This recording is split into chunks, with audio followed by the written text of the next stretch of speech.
शनिपीडेतून मुक्ती देणारे उपाय.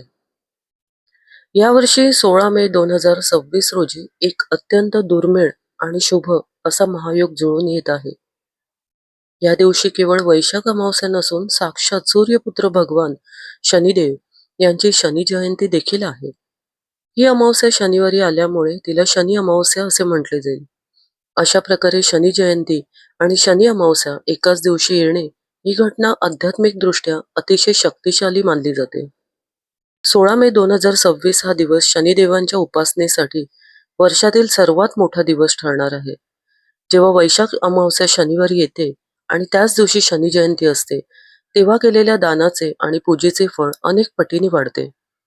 ज्यांच्यावर शनीची साडेसाती, ढैया किंवा शनिपीडा आहे, त्यांच्यासाठी हा दिवस भाग्योदयाचा ठरू शकतो.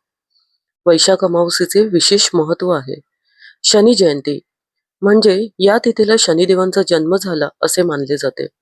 शनी अमावस्या, शनिवारी येणाऱ्या अमावस्येला शनेश्वरी अमावस्या असे सुद्धा म्हणतात, जी पितृदोष आणि शनी दोषासाठी प्रभावी मानली जाते. महायोग, एकाच दिवशी जयंती आणि अमावस्या आल्याने शनींची कृपादृष्टी मिळवण्यासाठी हा काळ सर्वोत्तम आहे.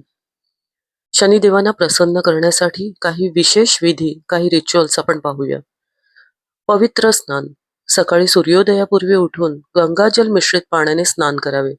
यामुळे शरीरातील नकारात्मकता दूर होते.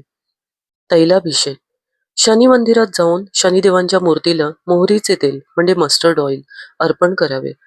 अर्पण करताना शनिदेवांच्या डोळ्यात न पाहता त्यांच्या चरणांकडे पाहून प्रार्थना करावी.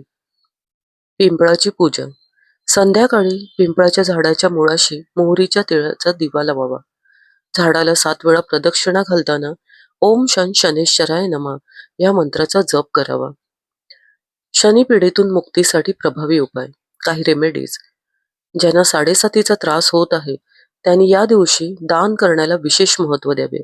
अन्नदान, या दिवशी गरजू व्यक्तींना काळे उडीद, काळे तीळ किंवा खिचडी दान करावी. वस्तुदान, काळे कपडे, लोखंडी भाजी, काळी छत्री किंवा चामड्याचे बूट दान करावे. अत्यंत शुभ मानले जाते. पशुसेवा, काळ्या कुत्र्याला किंवा काळ्या गाईला तेल लावलेली भाकरी खाऊ घालण्याने शनिपीडा शांत होते. आता काय अवॉइड करावे, काय टाळावे? या दिवशी मीठ, लोखंड किंवा मोहरीचे तेल विकत घेऊ नये. कोणाशी खोटे बोलणे टाळावे. गरिबांचा अपमान करणे टाळावे, कारण शनी ही न्यायाची देवता आहे. तो कर्माचे फळ देतो.